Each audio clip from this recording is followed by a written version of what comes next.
Dan mereka pun mengadakanlah ritual, di mana ritual itu cukup memakan waktu 3 hari 3 malam. Kini ritual mereka telah selesai, di mana di malam itu tuyul ini pun akhirnya beraksi. Pak Nasir dan Ibu Yanti hanya menunggu sepanjang malam di rumahnya. Mereka bahkan tidak tidur sampai pagi, menunggu apakah tuyul ini berfungsi. Apakah tuyul ini bisa mengambil uang yang sangat banyak di hari itu? Dan ternyata uang yang dibawa tuyul ini cukup lumayan banyak. Ya, sekitar 2-3 juta rupiah. Dimana macam-macam jenis pecahan uang. Ya, seperti 100.000, 50.000, 20.000 dan 10.000.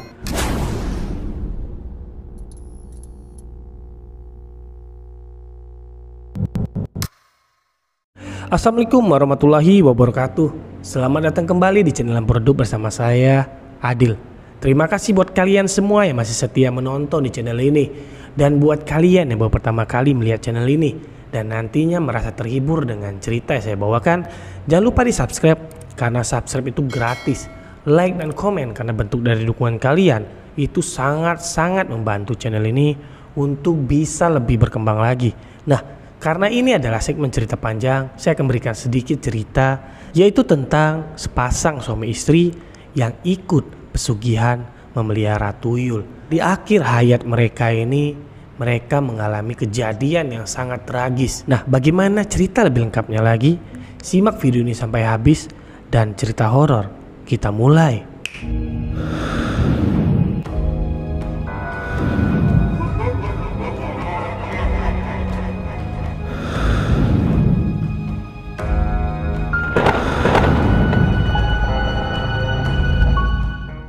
Kisah ini terjadi pada tahun 2007 silam, di mana ada sepasang suami istri yang bernama Pak Nasir dan Ibu Yanti.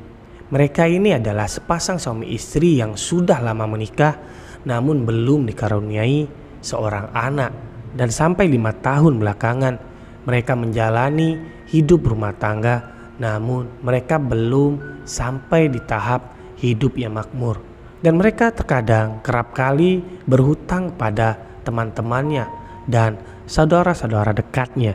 Pak Nasir ini hidup sebagai buruh bangunan, sedangkan Ibu Yanti hanyalah ibu rumah tangga. Dan belakangan ia bekerja sebagai buruh cuci di beberapa rumah yang ada di dekat rumahnya.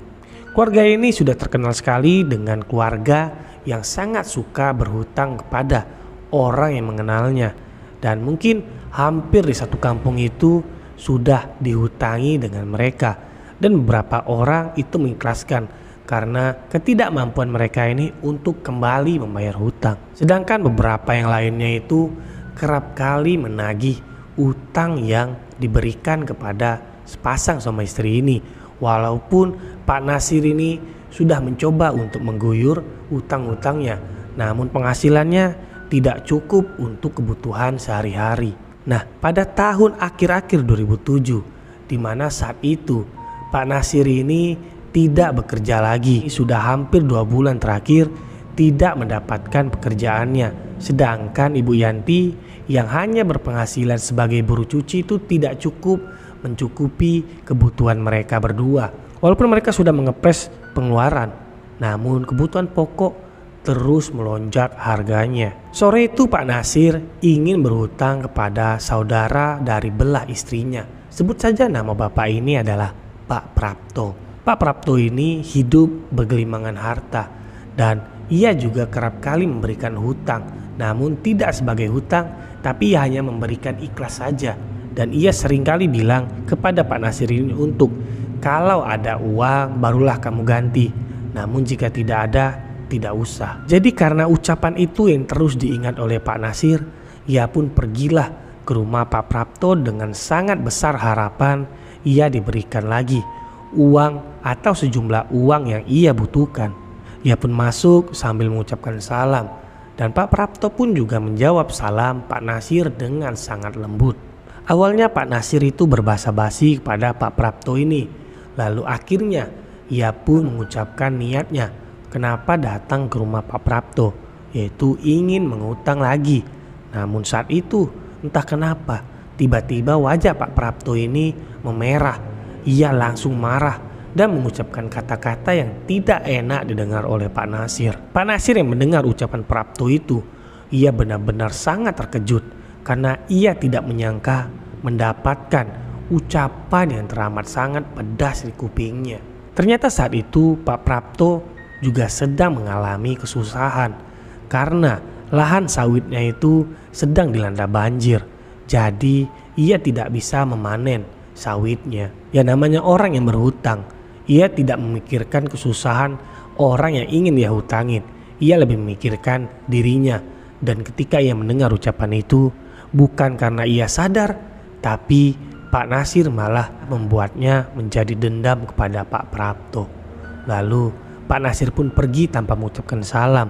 Dan Pak Prapto pun juga mengusir Pak Nasir dengan sangat ketus. Sepanjang jalan, ia pun mencoba untuk kembali berhutang pada orang yang ia sapa di jalan itu. Namun, sialnya ia tidak mendapatkan uang dari orang-orang yang ia minta. Karena setiap orang yang ia minta itu adalah orang-orang yang dulunya pernah memberikan hutang, namun Pak Nasir belum membayar hutangnya. Singkat cerita, kini Pak Nasir sudah pulang ke rumah. Melihat Ibu Yanti yang sedang tertidur lemas. Ternyata Ibu Yanti sedang sakit demam. Ibu Yanti pun bertanya kepada Pak Nasir, apakah Mas mendapatkan uang? Namun Pak Nasir hanya diam saja sambil menggeleng. Dan Ibu Yanti lalu hanya terdiam saja. Dan hari itu pun berlalu sampai keesokan paginya. Keesokan paginya syukurnya Ibu Yanti ini sudah agak enakan. Dan ternyata sepanjang malam Pak Nasir ini tidak bisa tidur. Dan sepanjang malam itu ia berpikir bagaimana caranya ia bisa mendapatkan uang. Sedangkan saudara, teman-teman itu tidak mau lagi memberikan hutang kepadanya. Lalu terlintaslah di pikirannya untuk pesugihan. Namun ia tidak tahu jenis pesugihan apa yang cocok untuk dirinya. Ketika Ibu Yanti bertanya kenapa Pak Nasir hanya bermenung sepanjang malam. Lalu paginya Pak Nasir bilang, bagaimana kalau kita ikut pesugihan? Ternyata Ibu Yanti juga berpikir seperti itu belakangan.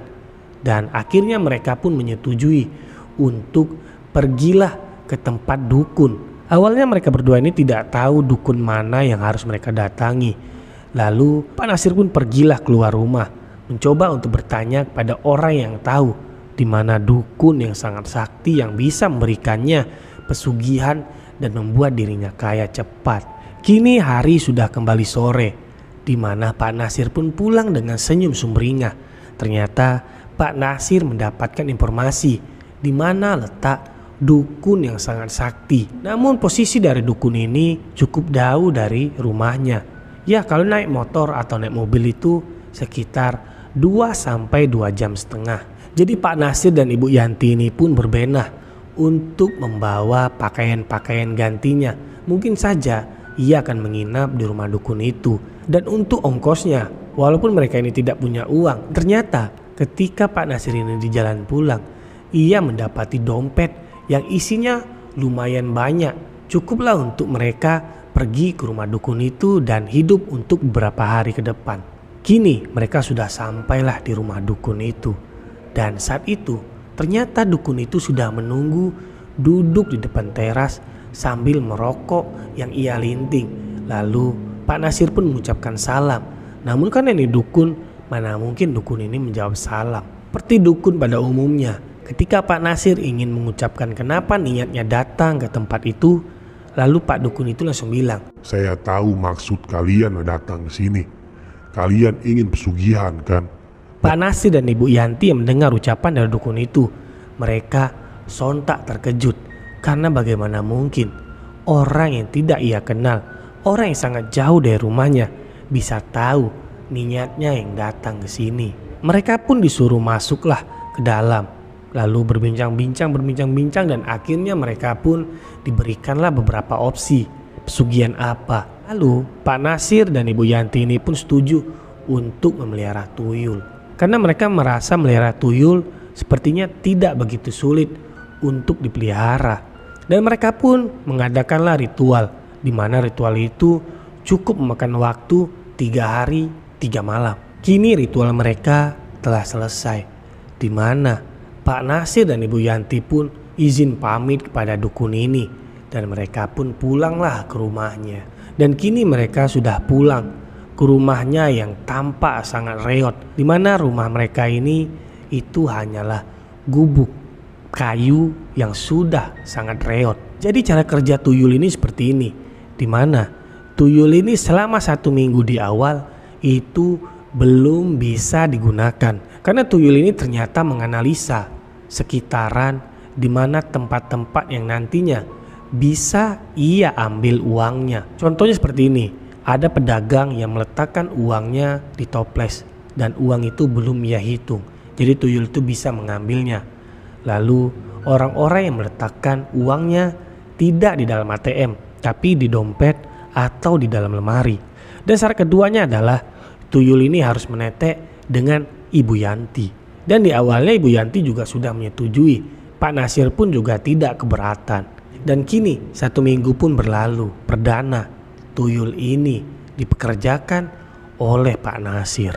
Di mana di malam itu tuyul ini pun akhirnya beraksi. Pak Nasir dan Ibu Yanti hanya menunggu sepanjang malam di rumahnya. Mereka bahkan tidak tidur sampai pagi, menunggu apakah tuyul ini berfungsi, apakah tuyul ini bisa mengambil uang yang sangat banyak di hari itu. Dan ternyata uang yang dibawa tuyul ini cukup lumayan banyak, ya sekitar 2-3 juta rupiah, di mana macam-macam jenis pecahan uang, ya seperti 100.000, 50.000, 20.000 dan 10.000. Saat pertama kali ia melihat ada uang di depan mereka, ya mereka sangat tertawa kegirangan dan mereka langsung menghayal, wah kalau 1 hari saja sekian, berarti sebulan sekian, dan setahun sekian. Mereka pasti bisa lebih kaya dan pasti mereka bisa menunjukkan bahwa mereka sudah tidak miskin lagi. Saat itu mereka gelap mata, iya, dengan hayal-hayalan tanpa memikirkan risiko ke depannya. Dan hari-hari pun berlalu, di mana perlahan-lahan Pak Nasir dan Ibu Yanti ini pun pindahlah dari rumah gubuk derita mereka. Mereka pun menyewa rumah yang lumayan besar. Dan para warga sekitar yang melihat Pak Nasir dan Ibu Yanti ini secepat itu kaya.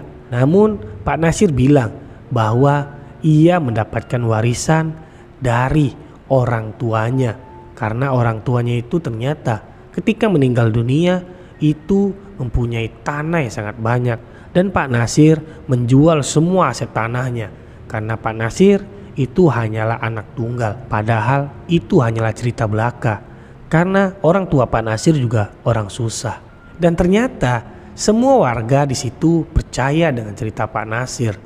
Dan kini Pak Nasir perlahan-lahan hidupnya sudah sejahtera, di mana ketika 3 bulan ia sudah bisa membeli motor. Dan warga desa yang pernah memberikan hutang pada Pak Nasir pun sudah ia bayar, bahkan dilebihkan oleh Pak Nasir.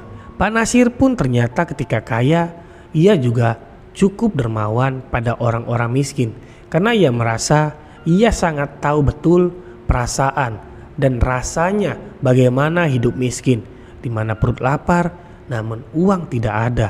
Waktu pun berlalu, di mana kini sudah hampir 2 tahun Pak Nasir dan Ibu Yanti ini hidup bergelimang harta.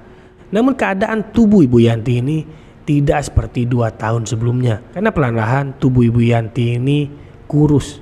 Iya, Ibu Yanti sudah tidak bisa lagi terlalu lama memberikan asupan yang dibutuhkan oleh tuyul ini. Dan tibalah di mana Ibu Yanti ini terserang sakit. Ya, tubuh Ibu Yanti ini sudah sangat kurus, dan sejak saat itulah Pak Nasir berhenti menjadi orang yang dermawan di kampungnya itu. Bahkan belakangan Pak Nasir ini sangat arogan pada warga sekitar, apalagi warga-warga yang miskin. Pernah suatu waktu di mana Pak Nasir ini mengendarai mobil barunya, dan di depannya itu ada nenek-nenek yang berjalan agak ke tengah, di mana Pak Nasir ini terus mengklakson nenek itu.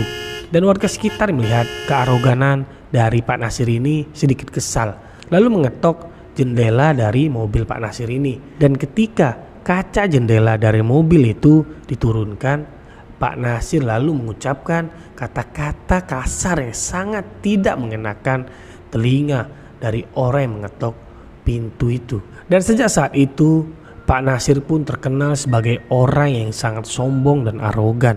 Karena Pak Nasir ini mengalami hal-hal yang sudah menjadi risiko dari pesugihan tuyulnya.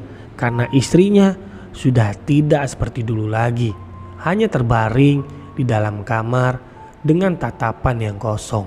Jadi begini, padahal sudah 2 tahun mereka pesugihan tuyul, namun warga sekitar itu tidak terlalu banyak merasa kehilangan uang. Entah bagaimana cara kerja tuyul ini, namun cukup bersih tuyul ini bekerja. Nah, tibalah suatu kejadian pada malam hari, di mana saat itu warga ini sedang yasinan karena ada warga yang meninggal di kampung itu. Saat itu seperti kebiasaan warga pada umumnya, di mana kalau ada yang meninggal itu meletakkan uang di dalam baskom yang ditutupi oleh kain. Saat mereka sedang kusuk membaca yasin, dan ada salah satu bapak yang melihat ke arah baskom itu. Baskom itu seperti bergerak-gerak dari dalam. Lalu bapak itu pun memberitahu pada bapak lainnya yang ada di sebelahnya. Dan mereka pun dengan sangat sigap membuka kain itu, dan ternyata ia melihat tiba-tiba uang 100.000 itu lenyap begitu saja. Dan sejak saat itu warga sekitar membicarakanlah bahwa sebenarnya mereka itu kehilangan uang. Ya, terkadang seminggu sekali itu uang 100.000 hilang, 50.000 hilang, 10.000 hilang. Mereka pun mulai merasakan, karena biasanya mereka ini berpikir, oh mungkin saya jatuh, oh mungkin saja dibelanjakan tapi lupa. Dan karena kejadian itu, kini mereka pun bertukar cerita bahwa mereka kehilangan uang yang tidak terduga. Lalu ibu-ibu di sekitar kampung itu pun membicarakan apa kejadian ini. Mungkin saja itu babi ngepet atau tuyul, dan mereka mencari-cari siapa orangnya. Dan semua warga itu pikirannya sepertinya hampir sama semua, karena mereka berpikir mungkin saja itu berasal dari keluarga Pak Nasir. Karena mana mungkin Pak Nasir ini bisa hidup sangat mewah, karena warisan yang mana mungkin bisa bertahan cukup lama. Sedangkan Pak Nasir ini bukanlah orang yang berpendidikan, dan juga mereka juga tidak melihat Pak Nasir ini bekerjanya apa. Dan Ibu Yanti juga belakangan tidak pernah lagi tampak. Dan kini warga desa pun mulai sadar bahwa ada yang aneh dengan keluarga Pak Nasir ini. Namun karena kurangnya bukti-bukti, mereka hanya menduga-duga. Lalu 1 bulan setelah kejadian, mereka memergoki uang yang hilang dari baskom itu.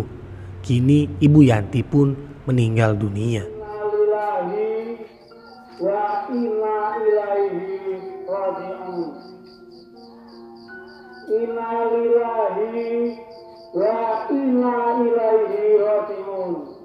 Warga desa pun berbondong-bondong datang ke rumah Pak Nasir, melihat jasad Ibu Yanti yang sudah seperti tengkorak yang hanya dilapisi oleh kulit yang sudah sangat kering kehitam-hitaman. Mereka pun dengan sangat ikhlas ikut membantu Pak Nasir ini, seperti mengadakan yasin, lalu beres-beres, dan ikut mengubur dan berbagai macam hal supaya Pak Nasir ini sedikit ringan bebannya.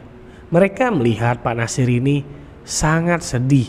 Namun di belakang Pak Nasir, atau setelah mereka pulang dari rumah Pak Nasir itu, mereka kerap kali berbincang-bincang bahwa mungkin saja Ibu Yanti ini adalah korban dari tumbal dari pesugihan mereka. Karena tuyul ini tidak ada lagi tempat untuk bisa mendapatkan apa yang ia butuhkan. Kini Pak Nasir menjadi target utama dari tuyul ini, dan belakangan Pak Nasir ini sudah tidak pernah lagi tampak oleh warga sekitar. Mereka melihat-lihat rumah Pak Nasir yang seperti itu saja, mobilnya yang terparkir di depan pintunya dan tidak pernah bergeser dari awal mereka melihatnya. Awalnya mereka berpikir mungkin saja Pak Nasir ini sedang pergi keluar kota untuk menghibur diri dari kehilangan istri yang sangat ia cintai. Sementara mereka masih sering kali kehilangan uang, namun tidak sesering sebelumnya. Dan beberapa waktu pun berlalu, di mana saat itu menjelang 17 Agustus. Pak RT dan beberapa warga itu pergilah berkeliling meminta sumbangan untuk mengadakan 17 Agustus. Sampailah tiba di rumah Pak Nasir. Mereka pun mencet bel dari pagar Pak Nasir, namun tidak ada jawaban. Lalu mereka pun membuka pintu pagar dan masuk ke halaman rumah Pak Nasir. Mereka melihat sekitar halaman itu yang sudah berdebu dan kotor, di mana sampah dan daun-daun kering bertebaran. Lalu salah satu dari warga itu melihat ada sendal yang letaknya itu tepat di depan pintu rumah Pak Nasir. Dan warga itu pun bilang pada Pak RT, "Pak, sepertinya Pak Nasir itu tidak pergi keluar kota, melainkan ada di dalam rumah ini. Mungkin saja, lihat saja sendalnya saja ada di depan pintu, seperti orang yang masuk ke dalam rumah." Pak RT itu awalnya tidak menggubris ucapan dari warga ini.